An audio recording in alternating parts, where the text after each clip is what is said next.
Hard NOC Life. Comics, movies, and TV, yeah. Pop culture with a different perspective. Watch it on your screen, hit play, so check this. This is the Hard NOC Life, but not the Chicago. Hello. All right. Welcome to another live Hard NOC Life here at CrossLines at the Smithsonian. My very special guest today is a writer and poet from the website blacknerdproblems.com. Please welcome, ladies and gentlemen, Lauren Bullock to Hard NOC Life. What's up, Lauren? Hey, Keith. Thank you for having me. No, thank you for coming. This is a historic event. This is the first live Black Nerd Problems, Nerd of Color, crossover, right? It's the first time, I don't know what's going to happen to time-space continuum. Yeah, it's two different websites. I think some people may not realize. Right. BlackNerdProblems.com, nerdsofcolor.org. But before we get into your work with Black Nerd Problems, you're also a poet. Yes. And I want to talk to you a little bit about your poetry and how did you come to writing poetry? So I had always been writing since I think it was kindergarten. I wrote my first poem. We had an assignment. And actually originally the plan was for me to be a comic artist and then write poetry on the side. And then I hit middle school and got real in my feelings about some boys. And the literary magazine was like, oh, we like the fact that you're real in your feelings about some boys. We're going to publish that. And I was like, oh, okay, I could do this. But so I got into slam, which is, a poetry competition in 2012, and spoken word about the same time in college. What college was that? UNC. we got Chapel Hill in the audience. Tar Heels in the audience. So you did some poetry slams? Yeah.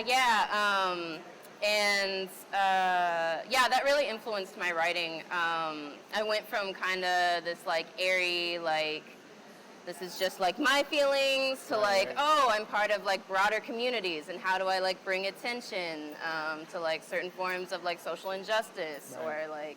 or sharpening my craft. I think that's how slam really helped me. So how much of that thematically is part of your writing? I mean, of course, aside from your journalistic writing, quote unquote, for Black Nerd Problems, but in your poetry, this attention to social justice, social awareness. Yeah, I think a lot of it actually.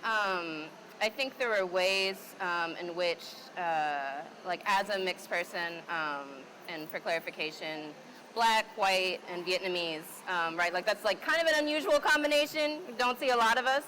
And so at some point I realized speaking to this identity and these different parts of identities, right. That's kind of my story, right? Yeah. That's my narrative. And I think that influences a lot of my work. And you're in a perfect place, right? We're in the Cultural Lab of Intersectionality right? here at the Smithsonian. So what kind of stuff do you do with your poetry now? Are you part of any groups or organizations? Yeah. So I haven't been slamming as much recently, but I am in about a week now. Gonna head out to Columbus, Ohio, for Rust Belt out there. I'm gonna be slamming out there. And I also currently work with a hip hop nonprofit called Words, Beats, and Life. And so I do a lot of teaching of spoken word over there with those students. Right. Where can we find some of your work? Is it online? Yeah. So if you go to laurenbullockpoetry.com, just my name, LaurenBullock, poetry.com. My videos are up there. My published works are up there. Haven't quite figured out how to put my chapbook online yet. I do have one. So if you're local, come talk to me. Okay. We'll figure that out. We had a book swap. You could have brought it. Yeah. It's interesting that you bring up Columbus, Ohio, because we have a mutual friend who's out in Columbus. He's also a poet named William Evans. He's important because William Evans is the kind of the mastermind behind our editor-in-chief. Black Nerd Problems. How did you get connected to William and Black Nerd Problems? So it's actually kind of a funny story, one of those small world things. We happen to have a mutual friend named Tatiana Brown who held a online slam contest. And at the time I was really young in the slam scene, so I was just oh, look at all these people competing. I'm just gonna add all of them on Facebook. And so that's what I did. And so he actually saw me. I did like a rough cosplay of Kamala Khan, like Nice. the first.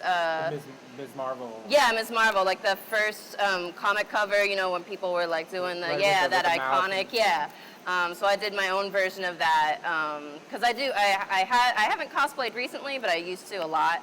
And so that was like kind of the impetus where he like it started out with me and him being like, hey, do you want to do a cosplay corner? Nice. And I was like, okay. And then it kind of blossomed from there. All right. Can you talk a little bit about what is blacknerdproblems.com? Absolutely.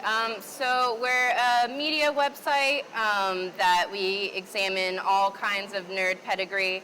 So we have like reviews, recaps, some fan fiction occasionally. We do. You check out the site if y'all don't believe me. And we do videos as well. We have a couple different parody videos on there. And it's really about looking at nerd culture from like this lens of different kinds of blackness and how those places intersect. Right. You know, I get this question a lot about like the nerds of color in particular, but you know, there's this idea that like nerd culture is not really the place for like people of color, right? There's this weird like defensiveness that a lot of people have about their like superheroes. Can you talk a little bit about like kind of navigating that space when you're on the internet, talking about, pointing out some of the things that we point out on these websites? Yeah, I think the biggest example for me was Connor Hawk. A couple years back when Flashpoint happened, when DC whitewashed Connor Hawk, who's like the only triracial superhero, right? Like the only one I can really, that I can relate to in that way. They brought him back and we're like, it's fine. He's a white superhero now. Nobody will notice. And I think it's like when there's pushback on that, people are like, oh, but you know, like, you bring back these other characters as people of color, as if, you know, like there aren't thousands of white superheroes. It's always that, like, if you're going to make so-and-so Asian or black or Latino, why can't we have a white Black Panther, right? You get a lot of that. Yes, you know. There's 1,000 reasons you can't have a white Black Panther, right? Yeah. And I know you had, like, with the, Asian Iron Fist, yeah.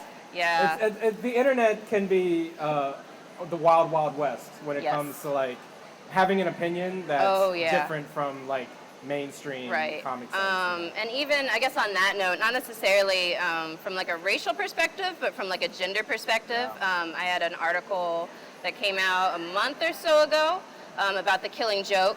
And for those that don't know, it was a Batman storyline. It's the one which Barbara Gordon gets shot by the Joker. And there's also like a lot of horrible, like very gratuitous violence in it. And so they're making an animated version of that, and like my argument was, well, like first of all, don't, but if you're gonna do it, they said that they even like didn't have enough storylines, so they had to like change it. So if you're changing it, just don't have the gratuitous stuff. You know, like you can still show reactions and stuff, and that, like all the trolls came for that. You can't mess with the source material, right? No, especially as a woman of color, can't have opinion about Batman. Yeah, well, I think that's a really good point about like, you know, being a person of color on the internet is one thing, being a woman on the internet is a whole other thing. I mean, anyone who's survived Gamergate, would know what it's like to be a woman on. So being a woman of color on the internet must be like just. Depending on how often you check your Twitter. Right. Yeah. Absolutely. Yeah, I think there's ways that obviously there's that side of it where like, you know, like as a society, we're just like built to like not give women of color like an easy time. But I think there's also ways that has strengthened a lot of the bonds that I have with other women of color nerds that I've met, like on Twitter or even just through the BNP staff, because, you know, we're like all national and all over the place. So I think that, you know, like as much as like that other part, like with the trolls sucks, you know, I think that also like creates a stronger bond in a community. Yeah. I mean, sometimes the best friends you have are the ones you go to battle with against the trolls, absolutely. Right? Like, you feel like a fellowship. Yeah. No, we'd be like in our chat, like sharing like gifs and memes and like just going in on some trolls. Yeah, totally. So what, you know, you recently wrote a thing on Black Nerd Problems about some black characters in anime. Yeah, Can you talk a little bit about that? I've had a couple different articles where, as I mentioned, like having this like space of being a Blasian is very interesting as far as like finding characters. So one of the articles I wrote recently was Blasian characters in comics, which there are actually quite a few of that. I thought there was going to be like obviously just Connor, but there's a couple in Marvel. Silhouette is one. She's Cambodian and black. Trying to think of who else. I'm kind of like blanking right now. I know there was one from Witch, the series Witch. I don't know if that's a throwback for some people. Yeah, with the dots between. Yeah, they weren't actually witches. They were fairies, but they called themselves Witch. Yeah, Tyranny from that. Yeah, it's real obscure, but I got some of my people, some of my magical girl people in the audience. They know what's up. But yeah, and that was also like really interesting. I mean, May, as you know, is Asian Pacific American Heritage Month, but it's also Mixed Experience Month. So whenever May rolls around, I always like am looking at both of those. Right. One of the things that kind of comes up a lot too is this like, being at the intersection between blackness and Asianness, right? There's a lot of like anti-blackness in the Asian community that comes up a lot in pop culture. April Rain got a lot of shit from Asian Americans with Oscar So White, which I thought was uncalled for, because it's like Oscar So White was never supposed to be not inclusive. So this idea like, there's a hashtag Not Your Mule that came out of that where Asian Americans were calling on black Americans to like do the work for them kind of thing. How do you navigate that being both like black and Asian when you see those kinds of conversations on Twitter? I guess delicately in some ways, and also not at all. Right? I think it's always important to enter the conversation and like as a reminder and say, I'm here. Right? Like I think there's a lot of those articles that tend to be polarizing, like what is the Asian community doing? And being like, well, I'm part of that community and I'm also black. And I think, I also look at ways when there is like talk, or when people talk about like, oh, there needs to be a certain kind of Asian representation, also, like being in there and being like, okay, but they also need to not be like light skins, and just East Asian, right? Like, because that tends to be the example. And I think that's one of the ways that I engage with that, by like kind of like pushing back against that. Yeah, totally.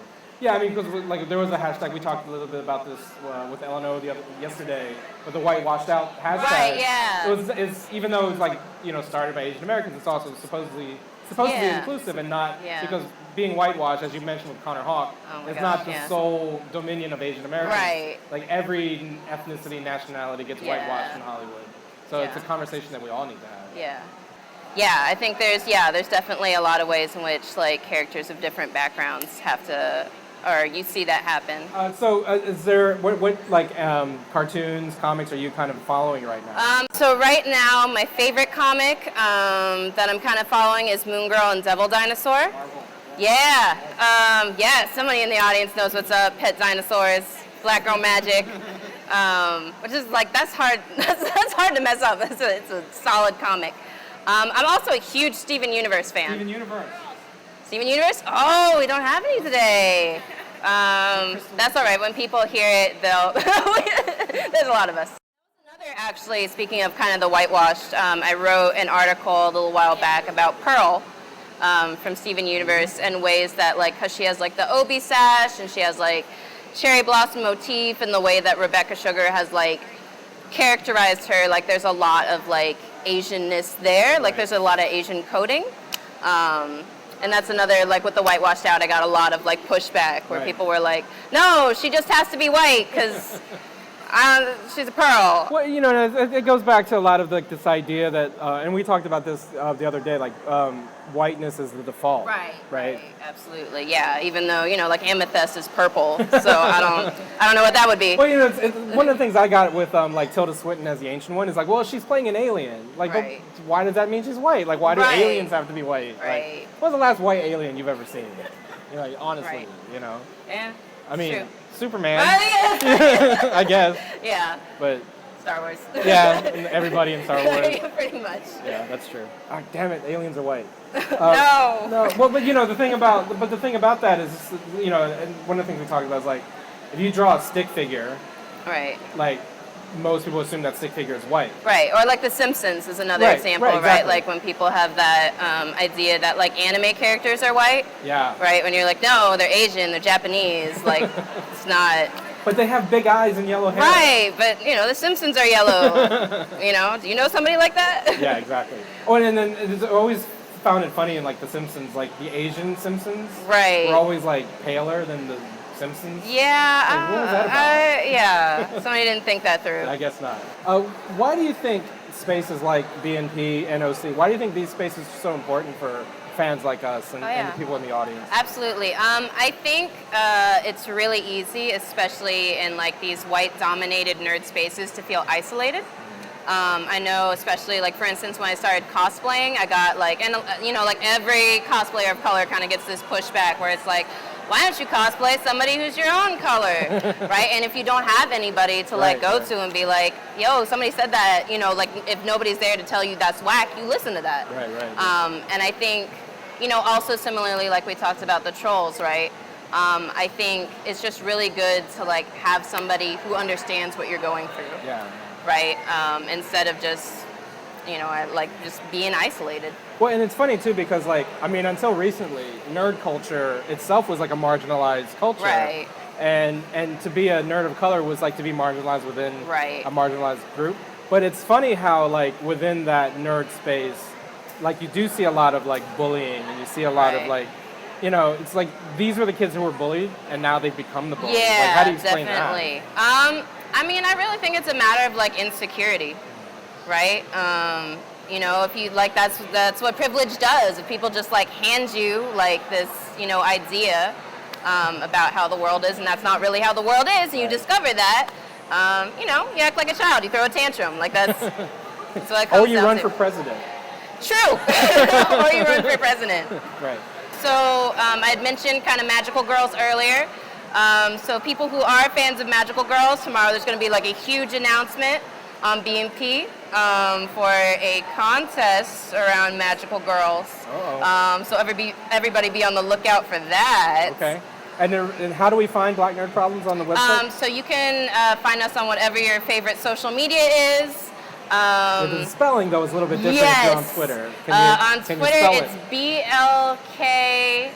BLKNRD Problems. There you go. I had to like spell it in my head, like see it visually. So did someone like just like is someone squatting on that Twitter handle or something? I think it's too many letters.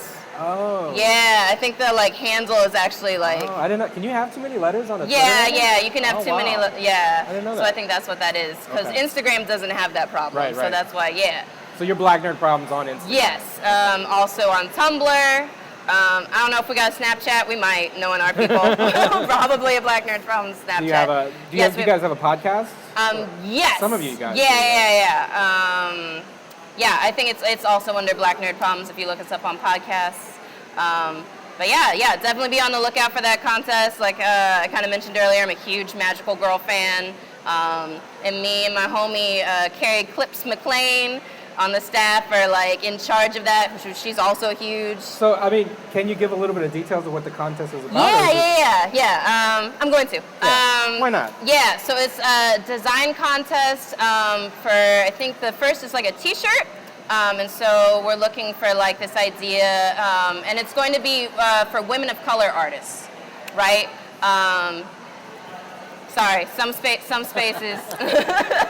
Sometimes we gotta have our own space. And it's really going to be looking at that like intersection of like magical girls of color, especially darker skinned magical girls of color, right? Like Hermione.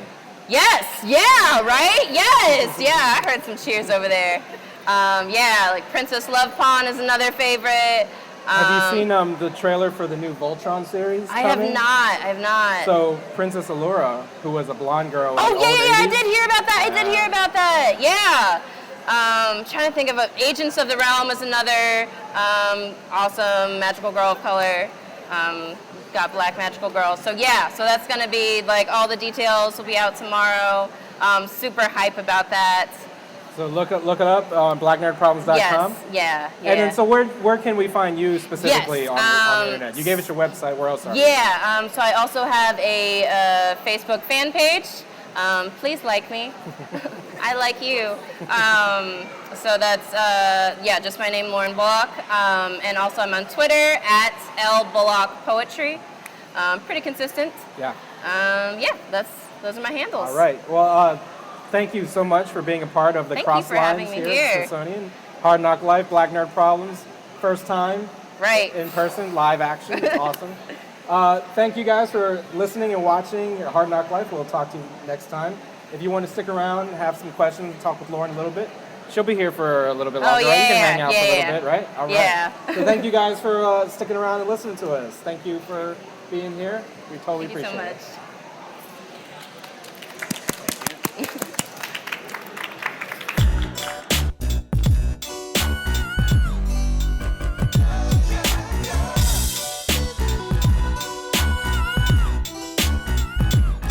Well, it's the NOC in full color, you see me? The Hard NOC Life, comics, movies, and TV, yeah.